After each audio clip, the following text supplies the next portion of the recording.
I'll be talking about colocalization, which is predominantly a method used to find overlaps between GWAS and eQTLs. Start off with something that a lot of people are probably familiar with, but which is foundational to the whole topic, which is linkage disequilibrium. And that's basically the fact that variants that are near one another on a chromosome tend to be inherited together.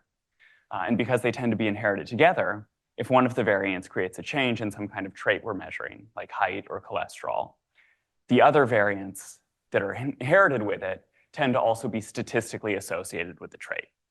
So when you have a GWAS locus, it looks something like this, where there might only be one variant in this locus that actually alters the trait in humans, but you have many, many variants that the GWAS identifies as statistically associated with it. And this is a problem if we want to compare two GWAS. Right here we have the same locus, and we're looking at two different traits, which I'll get into in a bit. And it might be the case that when you have these two traits, you have a variant that's genome-wide significant in both of them. It's statistically associated with the trait on the left and the trait on the right. But that doesn't mean that that variant, or any variant, is necessarily causative for the changes in both traits. In fact, you could have variants that are different from that original variant, in fact, also different from one another, that are responsible for the two traits. And that could mean something very different biologically than if the same variant is causing both. Or, alternatively, to have a more, so yeah, as I said, a gene that's significant for both traits is not enough. And to get around that, we have to look at the entire locus of the association. And we have to look at the entire locus in a way that considers linkage disequilibrium. And a positive example would consider linkage in this kind of way. So here we have the most significant variant for the trait on the right. And we can see that even though this variant is technically significant in this other trait, notice that this p-value scale is very high, it's clearly not the most significant variant. And these variants that are in linkage disequilibrium with the variant in the trait on the right are not in linkage disequilibrium on the left. And that's evidence that even if you do have a shared significant variant, it's not a shared causative variant. And in this alternative example, you have two very similar looking GWAS. And in the locus on the right, the most significant variant is also significant for the trait on the left. And even though it's not the most significant variant in the trait on the left, the linkage pattern, where we see these variants in tight linkage with this purple variant, is pretty similar. And that's evidence that, in this case, you do have shared significant variants, and that those shared significant variants are likely due to a shared causative variant. And the reason we care so much about this is that we often want to compare GWAS and eQTL. And the reason for this is most GWAS are non-coding. And because they fall in non-coding regions, the mechanism isn't as immediately clear as if they fell in the coding region of a protein. One idea is that they may often affect gene regulation. And so the question we want to ask is, does this same variant that's responsible for the GWAS trait also alter the expression of a gene? Variants that alter the expression of genes are called eQTLs, or expression quantitative trait loci. And mapping them works very, very similar to GWAS. And so because of that, we can use this method of comparing two GWAS loci to link eQTLs and GWAS. So here, actually, the trait on the left is LDL cholesterol, and the trait on the right is the expression of the CETP gene, which is known to be linked to LDL cholesterol. And so this whatever variant is altering the expression of this gene also seems to be altering the expression of the level of cholesterol in humans. And that's not proof that changing the expression of this gene changes the level of cholesterol, but it's pretty strong evidence. So I'm going to be talking about two families of methods. The first method is transcriptome-wide association studies, or TWAS. There are quite a few pretty similar versions of this. And the second set of methods are colocalization methods. Both of these answer a pretty similar question. Probably some very strict people would say that TWAS aren't colocalization methods, but I'm going to give some time to both of them. And so TWAS methods basically correlate gene expression between a GWAS, correlate the genetics of a GWAS and a gene expression trait. So this would be pretty straightforward if you just had gene expression measured in the same individuals you had the GWAS trait. And you wouldn't even need genetics, in fact. You could just look at whether the expression of this trait, of this gene, was correlated with the trait. But it's pretty rare that we have both of these sets of data in the same individuals. So originally, how TWAS worked is they looked at the genetic associations that affected expression, and then they looked at which variants were present in the individuals that the GWAS was run on. And you can impute to a certain level, you can infer what the likely level of expression in these individuals is. And then with this estimated expression, you can compare that to the GWAS trait. So you start off with the SNPs for expression, which you identify in some expression data set, such as GTEx. Then in other individuals, you use their genomes to predict the expression, and you can compare that to the trait. And then later versions simplified this so that you can actually do it just with summary statistics. You don't need the genomes of the individuals in either case. And at this point, it's essentially a genetic correlation test. But because it's a genetic correlation test for expression in some other trait, it is looking at that relationship between gene expression and, say, LDL cholesterol. TWAS is very powerful, but it's imprecise. Now, I've only talked about one method, essentially, but the different methods of TWAS are very, very similar. And it works very well when the causative variant is actually missing from one of the data sets, which can be a huge problem for other methods. But because it's just relying on the correlation, TWAS isn't that thrown by that. However, we also know that many genes in a locus have correlated expression, that genes tend to go up or down together. And in that case, TWAS can't really distinguish between them. And you often have multiple hits in a locus.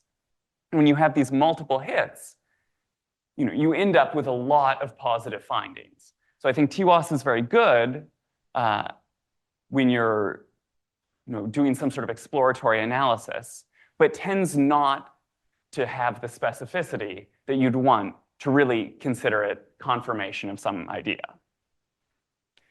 So I'm going to go on to colocalization methods. Please do feel free to interrupt with questions. I can still get everyone to the next talk on time.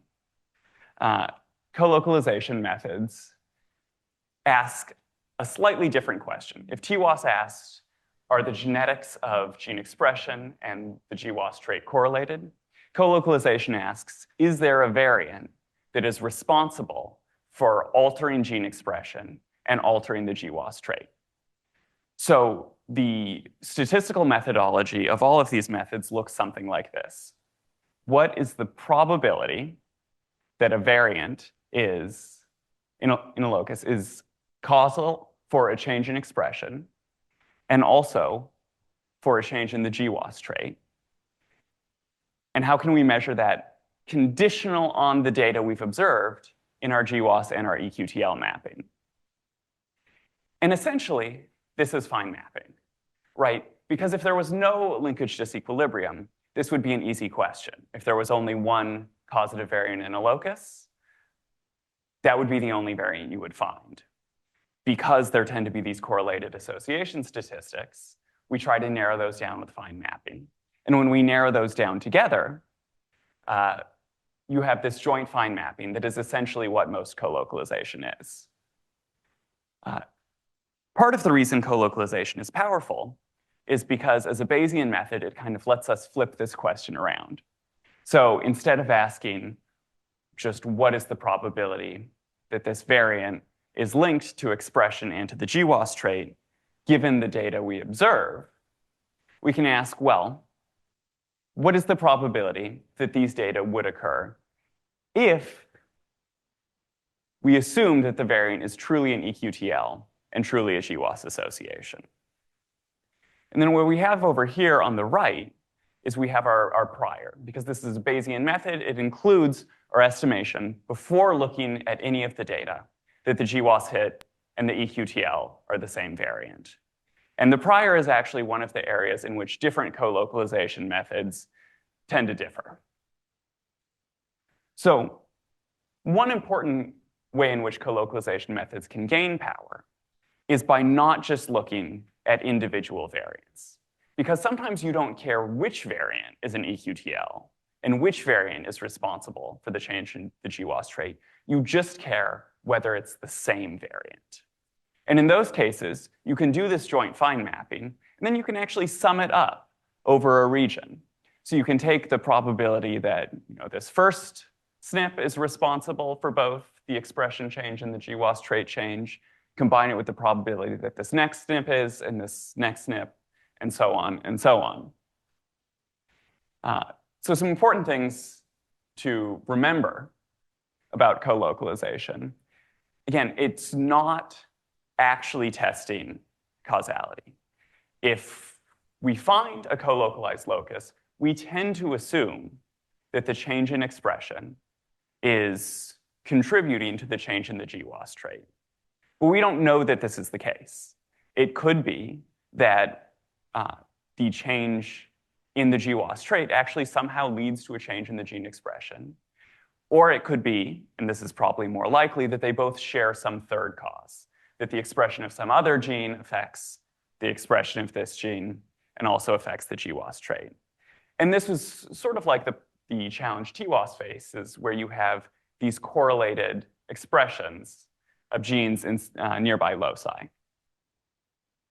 And you should also remember that because it's a set of Bayesian methods, the output of colocalization analysis is typically a probability. This probability can have a lot of different names: posterior probability, regional colocalization probability, et cetera, et cetera. But it all kind of means the same thing. It's the probability that after doing this analysis, in this locus, the same variant is responsible for the changes in expression in GWAS trait. So a posterior probability of 0.9 in this case would mean that we're 90% sure that the same variant is responsible for both changes.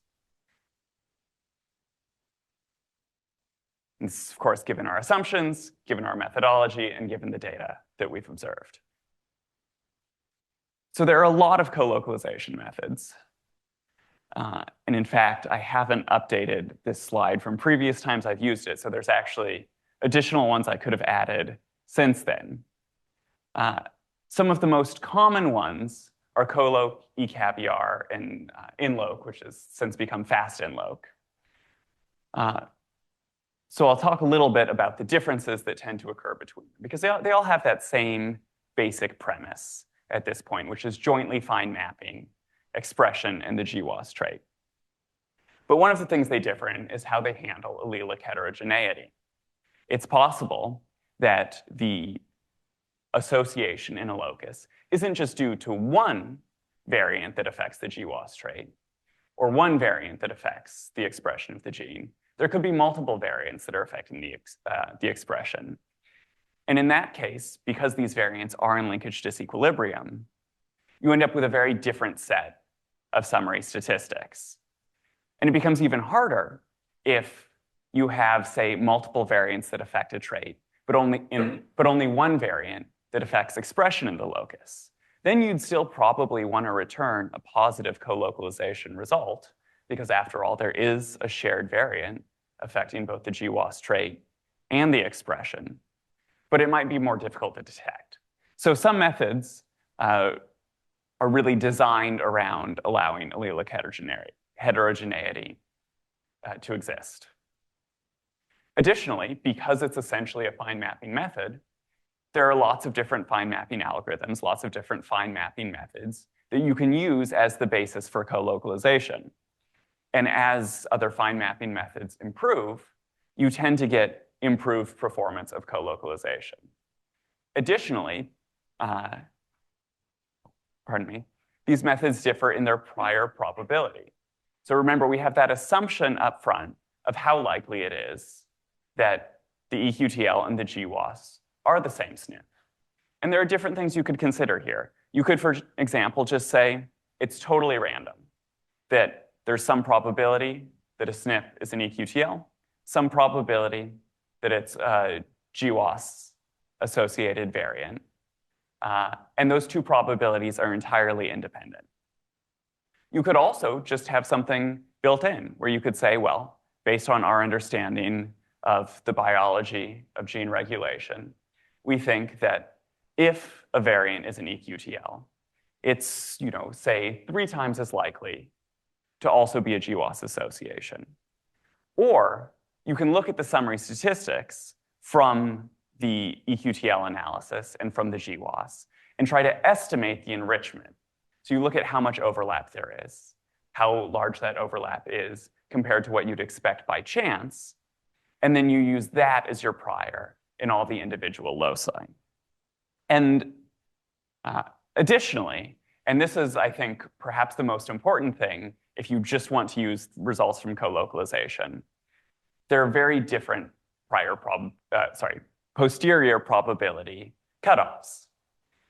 In frequentist statistics, there's kind of the accepted p less than 0.05 cutoff, which you'll have to scale for multiple testing, but which we have all sort of agreed on. And I don't think there's a threshold everyone's really agreed on with Bayesian statistics. So depending on the method and who's running the method, I've seen for these colocalization studies, posterior probability cutoffs of 90% or greater, 50% or greater, 20% or greater, 10% or greater, or even in one case, 5% or greater.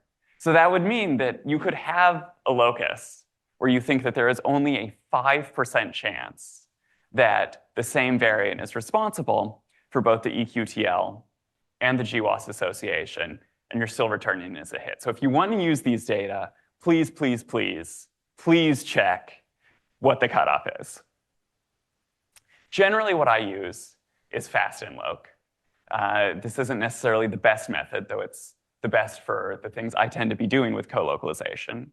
It allows allelic heterogeneity, so it still works pretty well if there's more than one causative variant in a locus. Additionally, it estimates the prior probability using the enrichment in the data. So it isn't just based on our biological understanding. It isn't just assuming these things are independent, which we know is untrue.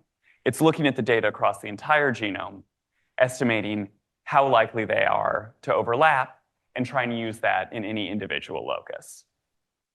So how well does colocalization No, I have work? a quick question. Oh, absolutely.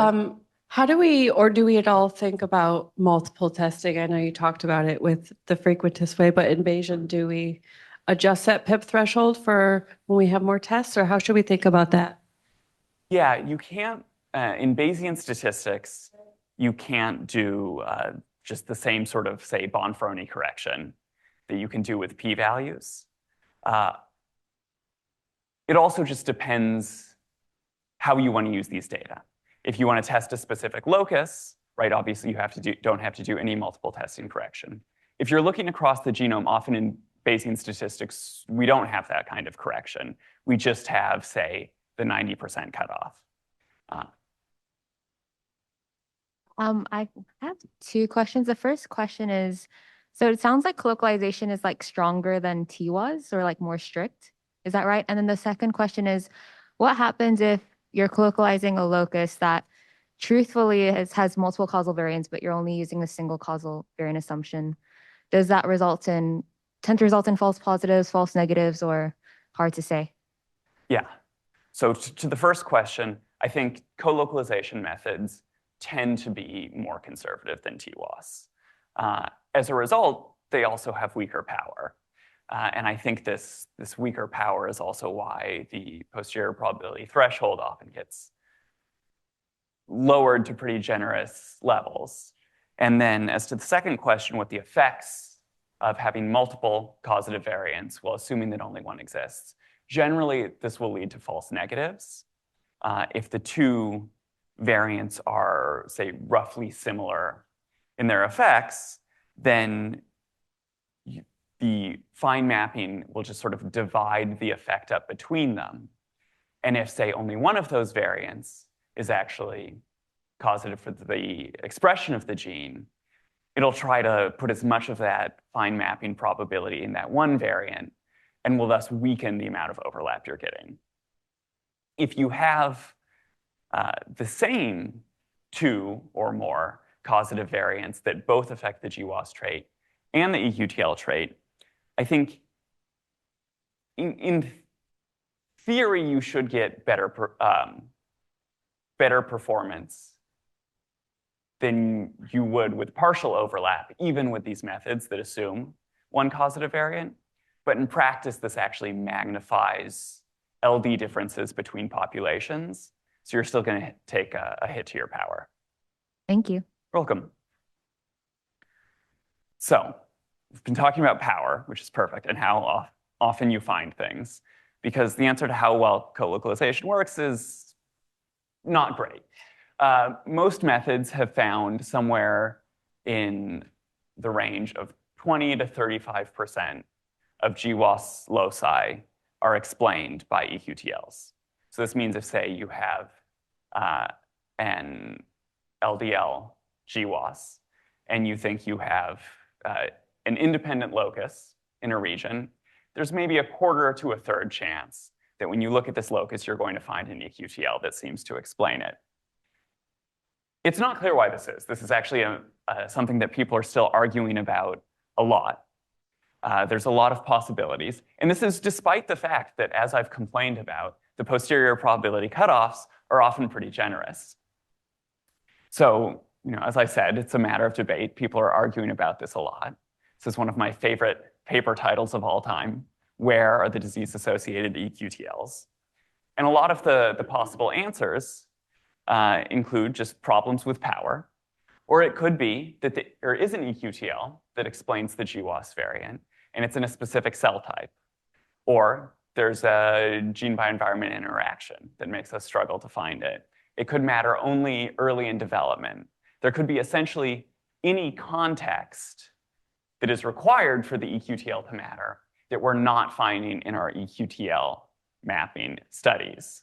And one very, very specific point that I want to make is there's a commonly cited number you've seen. I've seen it cited over and over and over again that colocalization explains 43% of GWAS loci. In fact, it's probably the most common number I see cited. And part of the reason I even wanted to do a primer is just to specify that this is a misreading of the paper people get it from. It is from the GTEx paper, which uses an unusual colocalization method. I don't think they do it incorrectly, but they divide the genome into independent linkage blocks and then look at whether there's any overlap in the block. An independent LD block can, of course, have multiple GWAS loci. And if you have a highly polygenic trait, like, say, height, you're actually almost guaranteed to have multiple independent associations in a GWAS locus. So in that case, when you're counting whether that locus is a hit or not, you have multiple probabilities for it to be a hit. And if you, say, have 4 GWAS hits in one of these blocks and one of them colocalizes, in this statistic, that's getting reported as 1 out of 1 colocalizations. Again, I don't think this statistic is incorrect. It's a computationally simpler thing to do. This wasn't the main point of the GTEx paper. However, when this number is cited, it's usually presented as the fraction of GWAS loci that are explained. And this is actually giving a pretty artificially high estimate of how well this method works. So I'm going to have a summary and then talk a little bit about how to use these methods.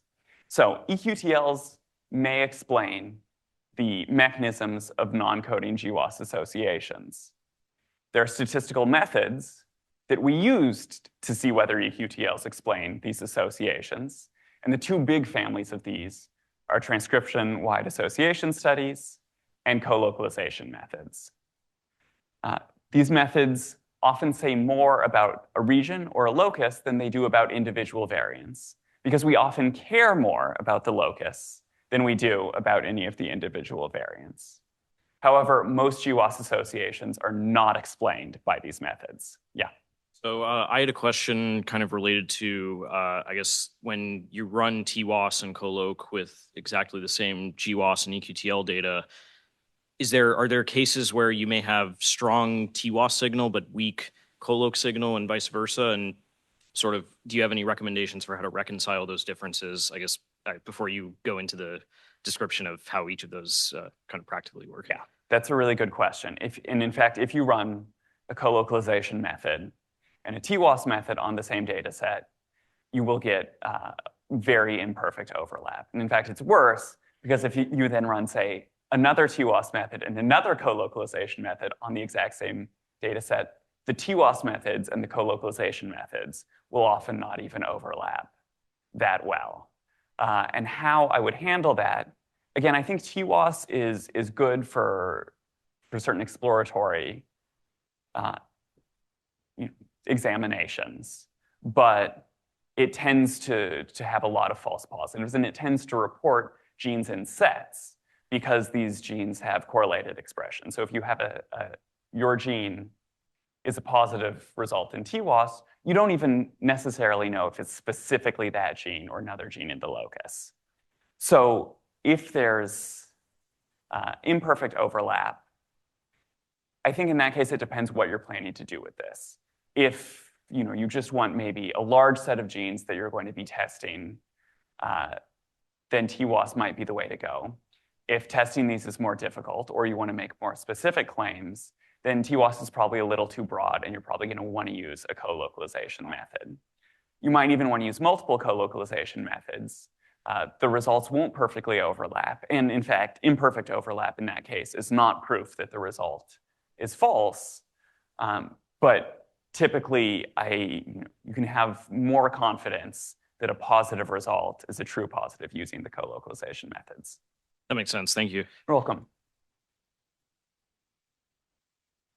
So I understand here we are talking about GWAS and eQTLs, but I just wanted to extend the question to other QTLs, right? There are pQTLs and other QTLs being developed, and people start using colocalizations for pQTL and GWAS colocalization results.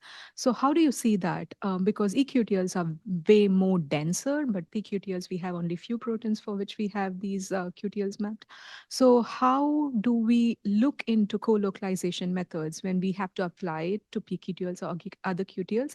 And the other question is, how do we even think about these priors when we look into these other kind of data? This is something I really like thinking about and something about which I have a lot of opinions that I'll try to keep relatively brief. But yes, basically any association that kind of has the form of a GWAS or eQTL mapping you can use colocalization with. We tend to do it a lot with eQTLs because we have relatively abundant eQTL data compared to a lot of other molecular QTLs. And we tend to not only have relatively abundant data, but we have it across a fairly large number of tissues, which is less likely to be the case with things like pQTLs. But people have done colocalization analyses using pQTLs, and it's hard to compare the power there because, one, they tend to be done in blood, which is also the eQTL tissue where we tend to have the highest power. And it tends not to be on the same scale. But there are definitely pQTLs that co-localize with GWAS hits that no eQTL co-localizes with. Somewhat more surprisingly, there are GWAS hits that co-localize with an eQTL, and there's no pQTL. That, I'm not sure if that makes as much conceptual sense, so it might just be something like power. or the fact that you can actually have eQTLs that are shared across tissues, even if the pQTL that's associated is not shared. And then, again, you can do it with pretty much any molecular QTL. There was a paper fairly recently that did them with chromatin accessibility QTLs. And that actually had much, much higher power than we've been seeing with eQTLs. And I asked Rayhoon, who wrote that paper, why he thought that was, and he said it probably has to do with the fact that it's easier to measure chromatin accessibility QTLs. It's a bit more of a binary measurement as opposed to the continuous distribution of gene expression. And it's a measurement that, or an observation that might be more consistent across cell types, tissue types, et cetera. So even if there is, say, a very cell type specific eQTL, we might be able to detect something like the chromatin accessibility QTL. So it is a trade-off between a few of these different things, right? Between how accessible and how well-powered the data are, between how good we are at measuring the data, and also just how relevant the data are. You're welcome. I was curious, have you looked at how many of the eQTLs had localized with GWAS? Because you said the other way around, like there's 20% of all GWAS loci, or a little bit more than that, that had an eQTL that colocalized. But have you looked at the other way around, like have all the eQTL signals being claimed by any GWAS? Yeah, I don't have a number. I think generally it's lower because you can imagine that there are many traits for which the expression of most genes doesn't matter at all. Even if a large portion of, say, height is explained by the expression of genes, it won't rely on the expression of every gene. So it's possible that if we did really get a fully comprehensive list of human GWAS traits, we'd start finding associations with the expression of nearly every gene. But even then, we wouldn't find associations with every eQTL, because in fact, we have observed eQTLs for almost every gene in the GTEx project. And so in most of these situations where we have a GWAS hit that we would expect to co-localize with a nearby gene, say, I've been using LDL as an example a lot. There's a GWAS hit near LDLR, the LDL receptor gene. LDLR has an eQTL. You really might expect that eQTL explains the GWAS association with LDLR, and it doesn't. There might be some LDLR eQTL that we haven't found yet that does, but that specific eQTL seems not to be explanatory. Okay, so I think I can get through the rest of this in probably under 5 minutes, actually, and then we can head over to the other talk. But these are just some resources, because in a lot of cases, a lot of these analyses have been run. So if you want to ask some specific question, you might have to do it yourself. But if you're just looking for genes whose expression is associated with the trait, you're actually unlikely to have to do the analysis yourself. So a large TWAS resource is TWAS Hub, which has hundreds of traits and then models for the expression of almost every gene. So you can look for a trait, or you can search by a gene, and it'll tell you what the associations are. And you can see that, for this significant LDL GWAS locus, there are actually a lot of genes that are reported together because, likely due to their correlated expression, it's difficult to distinguish which gene or which genes is ultimately responsible. For colocalization, one of the most common methods is coloc, and it's also, I think, one of the easier ones to use because it's an R package, so a lot of people are already going to be comfortable with the environment. This is, I think, the up-to-date version. Some of these methods have actually been converging a bit, and so now at this point, Coloc and fast and loc are very similar. But I have run this. It is fairly easy to run. Then fast and loc, which is what I tend to use, is perhaps a little trickier. It's a command line tool.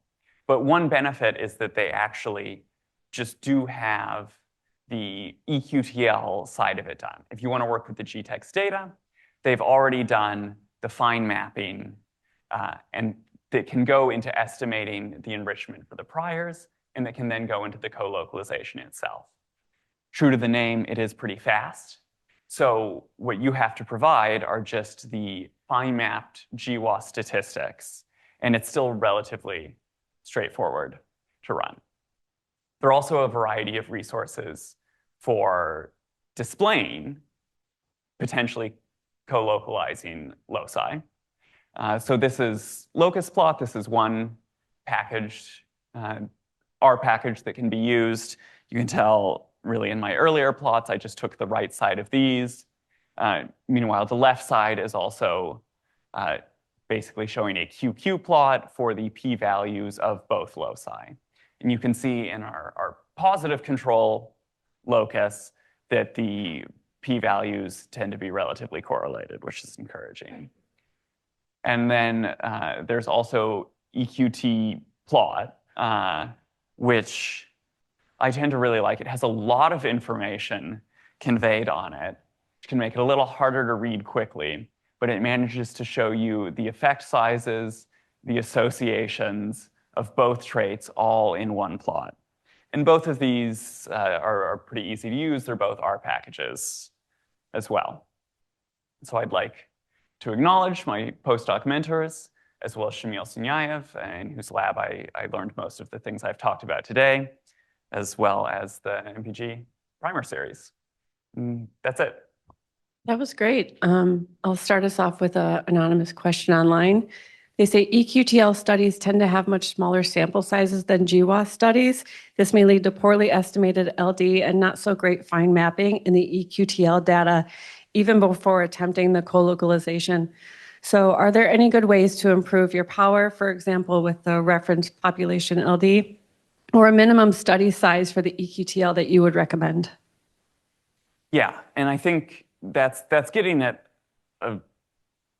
what I think is a pretty important point, which is that I think typically the GWAS loci we're pretty confident in because we don't have to worry about context. We don't have to worry about developmental timing. We just measure something about an individual and look at their genome. I don't have a specific cutoff for the power of an eQTL study. One thing to consider is that even though eQTL studies tend to have much lower sample sizes, eQTLs often have much larger effect sizes than GWAS loci. You can have an eQTL that's changing the expression of a gene by double-digit %, which you're unlikely to find for an association in, say, an LDL GWAS. So it also does depend on what eQTLs you're looking at. As for the fine mapping, that can be tricky depending on whether you're working with summary statistics or the actual genomes. You might be forced to use a reference population LD. But if you have the genomes, you're probably going to want to use the in-sample LD, because even if it is a smaller set, it is the set of individuals you're working with. I'm going to keep asking questions. To follow up on the population LD, a lot of these large GWAS use multi-population meta-analyses, and a lot of eQTLs include samples from all different ancestries and populations. So if you're stuck with summary statistics, how do you best find the best reference LD panel, and how important is that? Yeah, I'm not sure how you would find the best LD reference. Now, most of these methods have simulations on how much sort of undetected structure you can have in your GWAS or eQTL population and still work. And in fact, there are applications of these methods in agriculture where we can actually see that in the very stratified distribution of breeds, you actually still have pretty high power. So even though I tend to think that perhaps the papers are really optimistic about how well they can handle population structure, it's actually not a lost cause. And if you can basically get a reference that allows fine mapping to work well enough, then you should be pretty well positioned to use colocalization. GWAS, when you say 20 to 35, are you talking about fine mapped hits or just all GWAS loci? Just trying to think through. Yeah, it does depend how you measure it. It's generally, people are trying to report independent GWAS hits. So you can try to detect the independence through fine mapping. It should separate into different clusters. In theory, you could also use some kind of stepwise approach to counting the number of loci. But given that you're fine mapping anyway, I think most people are just reporting the number of 95 or 90% credible sets in fine So mapping. among those, only 20 to 35% will localize. Is there any other hypothesis out there for what biological mechanism could be going on that isn't there's- eQTL, pQTL? That isn't an eQTL or pQTL. Are we just missing it? Is it like the missing heritability thing? I mean, we're if- gonna get there. We're gonna find the eQTL. If you ask me, I think we are just missing the correct eQTLs, that they are more specific than the adult bulk tissue post-mortem samples that we're typically working with have been able to reveal. And that as we refine methods, as we look in more specific cell types across development, et cetera, we're going to increase the number of colocalizations. In fact, I think we're already seeing that in a lot of cases. So it's largely a power game. I guess, could you kind of refine your analysis, say the most, with your pips, the highest, with the best eQTLs, we're getting that number much higher. Like if you stratify those GWAS hits, kind of according to levels of evidence, like you said, in terms of we like these eQTLs, it's a well-powered, the right cell type, tissue type, and then we've got, strong fine mapping. Among that subset, we're capturing most of it. Among the rest is what we're, I'm just trying to kind of gauge the sense that, instead of a binary, this is what we're getting. Are we doing a lot better at our most obvious, or at least well kind of characterized loci? Yeah, and it's true. Typically, the higher end of these estimates come from, say, blood eQTLs and relevant traits there, just because that's where our power is the highest. Part of the issue, though, seems to not simply be that we're struggling to find map eQTLs, or that we have the eQTLs we're finding have sort of really weak power. It seems to be that we're finding the wrong eQTLs. So it's probably a power or a context thing, at least in my opinion, but it's a power or a context thing that's actually causing us to look in the wrong place rather than just adding some noise to the data.